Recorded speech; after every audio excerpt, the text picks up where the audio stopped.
پورا، اس کے ساتھ کتنے خوبصورت پھول بنائے گئے ہیں، سب کچھ پرانے زمانے کے ہیں، ترکیوں کے زمانے کے۔ شرعی طور پر ان سب کا نہ ہونا صحیح ہے۔ خود سعودی حکومت میں یعنی ادھر کیا نام ہے، بعض جگہوں پر دیواروں میں لکھا ہے، ہماری تمنا تھی کہ نہ لکھا جاتا تو اچھا ہوتا، پلین ہونا چاہیے، آدمی نماز میں ہو سکتا ہے وہی آیتیں پڑھنے لگے، اگر کوئی نقطہ گرا ہوا ہے وہ بھی سوچے گا کہ یہ تو نقطہ ہونا چاہیے، توجہ بٹے گی۔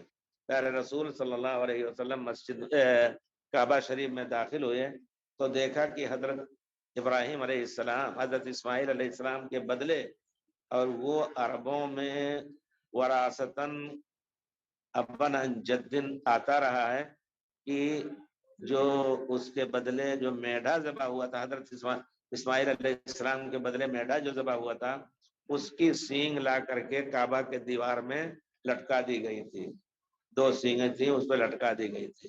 پیارے رسول اس سے قبر کیا نام ہے کعبہ شریف میں اور دروازے کے سامنے سے آگے چلے، اگر کوئی کسی کو توفیق ہو وہاں پہنچنے کی تو ٹھیک دروازے سے گھس کر کے آخری جو 3 پائے ہیں، آخری پائے کو اپنے دائیں ہاتھ پہ رکھے سیدھا اور آگے دیوار تک پہنچ کر کے پیارے رسول کی جگہ پر صلوات کی جگہ اس کی ہو جائے گی۔ تو پیارے رسول صلی اللہ علیہ وسلم نے دیکھا کہ دیوار اور قبلے میں وہ سینگ لٹکی ہوئی ہے، تو کعبے کے جو متولی تھے شیبہ، ان کو بلایا، کہا خمر ہذین، ان دونوں کو ڈھک دو، فإنہ ڈھک دو، یعنی نکالنے کو نہیں کہا لیکن کہا اس کو ڈھک دو، فإنہ لا ينبغي أن يكون في قبلة المصلی ما يشغل المصلی، مصلی کے قبلے میں کوئی ایسی چیز نہیں ہونی چاہیے جو مصلی کو یا صلاۃ پڑھنے والوں کو مشغول کرے۔ تو آج کل مسجدوں میں بہت کچھ جو کچھ ہو رہا ہے، ہونا یہ چاہیے کہ سادی مسجد ہو، مضبوط سے مضبوط بنائیے انشاءاللہ، تو یہ اور اس میں ایک دوسرے سے فخر بھی کریں گے کہ ہماری مسجد سب سے اچھی ہے۔ اسی طرح قتل اور غارت گری بہت زیادہ ہو جائے گی، اور زمانہ جو ہے بہت وقت جو ہے بے برکت ہو جائے گا، کہ ایسا معلوم ہوئے گا کہ دن چھوٹا ہو رہا ہے، رات چھوٹی ہو رہی ہے۔ دن بھر آدمی صبح کیا اور جلدی شام ہو گئی، بچہ تک اور بچے تک محسوس کرنے لگے کہ کتنے جلدی وقت ختم ہو رہا ہے۔ بازاروں کی کثرت ہو جائے گی، بازاروں، یہ بھی ایک چیز ہے، بازاروں کی کثرت۔ دیہات کے لوگ پرانے زمانے میں جو خاص بازار کی جگہ ہفتہ واری ہوا کرتے وہاں جاتے تھے اپنے ضرورت کے لیے، اب دیہات میں گاؤں گاؤں بازار ہو گئے ہیں، لوگوں کی ضرورتیں وہاں سے پوری ہو جاتی ہیں، اور شرک اس امت میں پھیل جائے گا، شرک پھیل جائے گا۔ پھر رسول نے یہاں تک بتایا ہے کہ قیامت اس وقت تک قائم نہیں ہوگی جب تک میری امت کے کچھ لوگ جو ہے وہ مرتد نہ ہو جائیں۔ مرتد ہو رہے ہیں لوگ بے شک، اور خصوصی طور پر شرک جو کر گیا، شرک جو کفر کا معنی، کفر کے معنی میں ہے، اور مخرج ملہ یعنی اسلام سے نکالنے والا شرک، جو کہ کھل کر کے قبروں کے ساتھ جو مرادیں مانگنے والے ہیں، یہ عین اسلام سے نکالنے والا اور اسلام کو توڑنے والا شرک ہے۔ اس کو عربی میں نواقض اسلام کہتے ہیں۔ تو یہ چیز امت میں بہت زیادہ کثرت سے ہو رہی ہے، اور رات دن درگاہیں بنائی جا رہی ہیں، مصنوعی قبر بھی بنائی جا رہی ہے، کچھ بھی نہ ہو اس میں کمانے کے لیے لوگ، اور اتنی دنیا بیوقوف ہے کہ اس کے پیچھے دوڑ پڑتے ہیں۔ ابھی پاکستان کا ایک ویڈیو مجھے ملا تھا، اس میں صاف لکھا ہوا تھا، سبحان اللہ، صاف ایسا بنایا تھا، قبر بنایا تھا کسی بزرگ کا، سیلاب آیا اس کے بعد انہوں نے اس قبر بنایا، قبر بنا کر کے اندر سے ادھر سے راستہ رکھا، پھول پتی لگا دی، اور اندر ایک آدمی کو بیٹھا دیا، اور ادھر پٹرا رکھ کر کے اس پر مٹی چلا دیا تھا۔ پٹرے کے رکھتے ہوئے بھی انہوں نے پلاسٹک موٹی بچھا رکھی تھی۔ اب وہ آہستہ آہستہ کچھ دن تک تو کمائے خوب، شاید آپ لوگوں نے پتہ نہیں سنا ہے کہ نہیں، یہ سنا، ویڈیو دیکھا تو پاکستان کا قصہ ہے۔ اس کے بعد پولیس کو خبر لگی تو پولیس آئے اور مٹی ہٹا رہے ہیں، تو پلاسٹک نکلی، پلاسٹک کو کھینچ کر کے نکالا تو وہ تختے رکھے ہوئے ہیں لکڑی کے، اور نیچے بزرگ ایک بیٹھے ہوئے ہیں، فوٹو ان کا نظر آ رہا ہے۔ تو کہتا ہے بڑے پولیس کا آدمی بادشاہ نکل آؤ، کیا کریں گے، مجبور ہے، اب تو پکڑے گئے چور، آپ نکل آؤ۔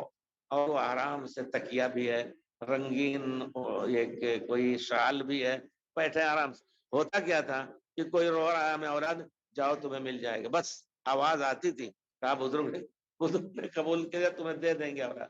اس سے بڑھ کر کے شرک کیا ہو سکتا کہ اللہ کے علاوہ کسی اور سے جو چیز اللہ ہی مالک ہے کوئی اور نہیں دے سکتا، وہ اللہ سے طلب کیا جا رہا ہے، اور یہ چیز ہے۔ آپ سوچیں کہ آپ ہی کو وہ کافر کہیں گے یا ہم اہل سنت والجماعت اپنے کو کہتے ہیں، سبحان اللہ، سنت کو قتل کر کے اپنے کو اہل سنت کہہ رہے ہیں، پورے طور پر بدعت اور شرک کرنے والے۔ تو یہ اس کا ظہور بہت زیادہ امت میں ہو جائے گا۔ لیبیا کے اندر بھی اسی طرح بہت سی چیزیں تھیں۔ مصر میں ایک ابھی قریب کا قصہ ہے، ایک کچہری کا ایک مقدمہ تھا، اس میں گھر والوں نے مقدمہ چلا دیا، زمین کسی اور کی تھی، لیکن جس نے کہا کہ ہمارے باپ کی قبر ہے، اس قبر پہ چڑھاوا اور سب کچھ بہت کچھ اس سے فائدہ ہوتا تھا۔ آخر میں کچہری نے کہا کہ اس میں جھوٹ ہے، یہاں کوئی دفن نہیں ہوا ہے، زمین والے نے کہا، لیکن اب چونکہ درگاہ ہو گئی تھی، وہ بیچارہ مجبور تھا، چھوڑ دیا تھا، لیکن بچوں نے ہنگامہ کیا تو کہا اچھا کھودو اس کو، تو اس میں گائے کی سینگ ملی یا بیل کی سینگ ملی بس، اور وہ بڑے بزرگ کے نام سے مشہور، اور اس سے مرادیں مانگی جاتی تھی۔ تو عجیب دنیا ہے، ایسی جگہوں پر جہاں ازہر علم کا سنٹر مرکز، وہاں بھی یہ سب چیزیں ہو رہی ہیں، تو پوری دنیا میں شرک پھیل رہا ہے۔ پیارے رسول فرماتے ہیں قیامت کے قریب زیادہ سے زیادہ شرک پھیل جائے گا، اور ایک زمانہ آئے گا کہ سب گمراہ ہو جائیں گے، علم اٹھ جائے گا، کعبہ شریف بھی گرا دیا جائے گا۔ اس وقت جو ہے صرف نیک لوگوں کے لیے ایک ہوا چلے گی، اس ہوا کے ذریعے سے اللہ تعالیٰ ان کو موت دے دے گا، اور پھر وہی لوگ باقی رہ جائیں گے جو مشرک اور کافر رہیں گے، علیہم تقوم الساعہ، پھر انہیں کے اوپر سور پھونکا جائے گا اور قیامت قائم ہوگی، اللہ المستعان۔ تو ان سب چیزوں کو ذہن میں رکھ کر کے ہم کہیں گے کہ یہ ایک قصے کی طرح بیان کرتے چلے جا رہے ہیں، ہم اور آپ اس کے بارے میں کیا کچھ کر سکتے ہیں، مل کے سوچیں، علماء سوچیں کہ آخر اس کے بارے میں کیا کریں۔ کیا کسی کی ہمت ہوتی ہے کہ ایک بہت بڑا درگاہ ہے، اس پر ہزاروں لوگوں کا جمگھٹا ہوتا ہے، اور نظریں چڑھائی جاتی ہیں، نظریں اور کیا نام ہے ان سے مرادیں مانگی جاتی ہیں، اور باقاعدہ ایک عالم ہے، ان کی کتاب ہے، انہوں نے باقاعدہ بتایا کہ ان بدماشوں نے سرنگ بنا رکھا ہے، جو عورت آتی ہے، کتاب میں وہ چیز دکھائی جا سکتی ہے کہ جو عورت آتی ہے، ہمیں اولاد چاہے تو اس کو اندر بھیج دیتے ہیں، وہاں مستنڈے ہوتے ہیں، اور وہ حمل لے کر کے جاتی ہے، یہ چیز بھی ہوتی ہے، اس کا انکار نہیں ہے۔ اس وجہ سے یقیناً اب کیا ہمیں کیا کچھ کرنا چاہیے، ہم اس طرح قصے سن کر کے یا حدیث کا پرانا آنے والا قصہ سن کر کے اور ایسے ہی اٹھیں، یا دل میں کچھ ہمارے امنگ ہونی چاہیے کہ ہم چل کر کے کچھ اس کے لیے کریں، کوشش ہونی چاہیے کہ ہم جائیں، انفرادی طور پر آپ کے پڑوس کے لوگ بھی جاتے ہوں گے ایسی جگہ پر، لیکن آپ اپنے تجارتی تعلقات کی بنا پر یا خاندانی تعلقات کی بنا پر ان پر اعتراض نہیں کرتے ہوں گے۔ سب سے پہلا حق ہوتا ہے کہ ان کو ہم سمجھائیں کہ تم غلط کر، الاقربون اولی بالمعروف، جو قریبی سے قریبی رشتہ دار ہیں وہ تمہارے احسان کے زیادہ حقدار ہیں۔ اس وجہ سے ہمارا کہنا یہ ہے کہ ہم اٹھیں اور پھر آئندہ چل کر کے لوگوں کو اس قسم کی چیزوں سے روکنے کی کوشش کریں۔ آپ اللہ کے فضل سے حاجی ہو چکے ہیں، آپ کا ایک مقام ہو چکا ہے وہاں کی سوسائٹی میں، آپ کا بھی احترام کریں گے، اس احترام کو اللہ کے لیے استعمال کیجئے، خالص اللہ کے لیے، اپنے کوئی دکھاوا کی بات نہ ہو، تاکہ ہمارا بھائی شرک سے بچ لے اور اللہ کے عذاب اور غضب سے بچ لے۔ اور یہی چیز جب کثرت سے پھیل جائے گی تو پھر مسلمانوں کے جیسا کہ اللہ علیکم ذلن، تمہارے اوپر اللہ تعالیٰ اس کی ذلت مسلط کر دے گا کہ اس وقت ذلت آئے گا نہیں، پوری قومیں تمہارے اوپر غالب ہوگی، اس وقت تک یہ ذلت نہیں ہٹائے گا یا اٹھائے گا تم سے جب تم دین کی طرف لوٹنا ہو۔ تو دین کی طرف ہمیں لوٹنا اور لوٹانا ہے، خود بھی توبہ استغفار کر کے جائیں۔ اگر ہم اس طرح کرتے رہیں، یا اگر مذاہب ہی کے بارے میں، حنفی ہونے کے ناطے شافعی، شافعی ہونے کے ناطے حنفی سے دشمنی ہے،